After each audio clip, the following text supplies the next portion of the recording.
अस्सलामु अलैकुम। मैं हूँ फातिमा और आप देख रहे हैं भारत की बात। बांग्लादेश में हिंदुओं के खिलाफ जारी हिंसा और अत्याचार को लेकर दिल्ली की जामा मस्जिद के शाही इमाम सैयद अहमद बुखारी ने आवाज उठाई है। उन्होंने वहां की अंतरिम सरकार के प्रमुख सलाहकार मोहम्मद यूनुस को एक चिट्ठी लिखते हुए अल्पसंख्यक हिंदू समुदाय के खिलाफ जारी हमलों की कड़ी निंदा की है। साथ ही इस मामले में तत्काल कार्रवाई करने का अनुरोध किया है। आइए देखिए क्या कहा शाही इमाम ने। बांग्लादेश में हिंदुओं के कत्लेआम के खिलाफ कड़े तेवर अपनाते हुए दिल्ली की जामा मस्जिद के शाही इमाम सैयद अहमद बुखारी ने बांग्लादेश की सरकार को सख्त पत्र लिखा है। इमाम बुखारी ने लिखा, एक मुस्लिम बहुत देश के रूप में इस्लाम और इस्लामिक कानून स्वाभाविक रूप से बांग्लादेश में अल्पसंख्यकों के खिलाफ किसी भी तरह के पूर्वाग्रह या अन्याय के लिए कोई जगह नहीं छोड़ते हैं।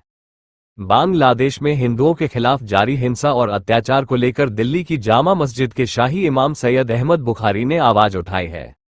उन्होंने वहां की अंतरिम सरकार के प्रमुख सलाहकार मोहम्मद यूनुस को एक चिट्ठी लिखते हुए अल्पसंख्यक हिंदू समुदाय के खिलाफ जारी हमलों की कड़ी निंदा की है। साथ ही इस मामले में तत्काल कार्रवाई करने का अनुरोध किया है।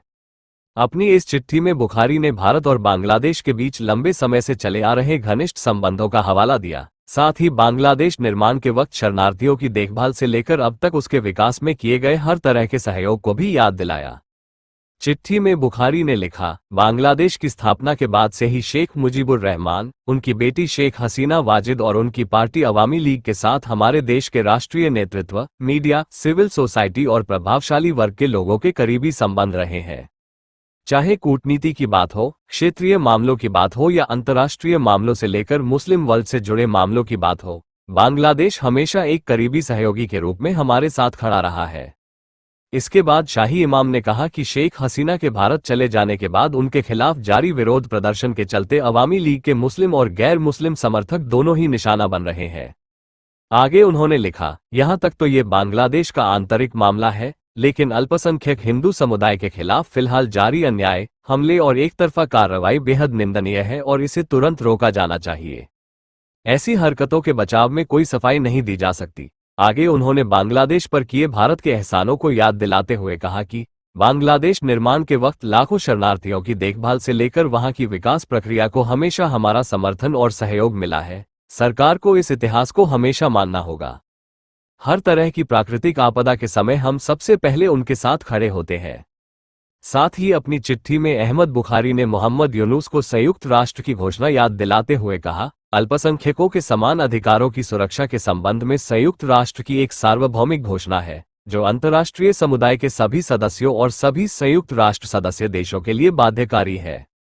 आगे बुखारी ने कहा, एक भरोसेमंद पड़ोसी, बांग्लादेश के करीबी सहयोगी और साझा सांस्कृतिक विरासत के संरक्षक के रूप में मैं बांग्लादेश के वर्तमान प्रमुख, नोबेल पुरस्कार विजेता मोहम्मद यूनुस से हिंदू अल्पसंख्यकों के खिलाफ जारी हर तरह के अन्याय को रोकने के लिए तत्काल कदम उठाने की उम्मीद करता हूं।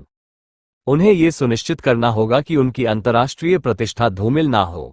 एक मुस्लिम बहुत देश के रूप में इस्लाम और इस्लामिक कानून स्वाभाविक रूप से बांग्लादेश में अल्पसंख्यकों के खिलाफ किसी भी तरह के पूर्वाग्रह या अन्याय के लिए कोई जगह नहीं छोड़ते हैं।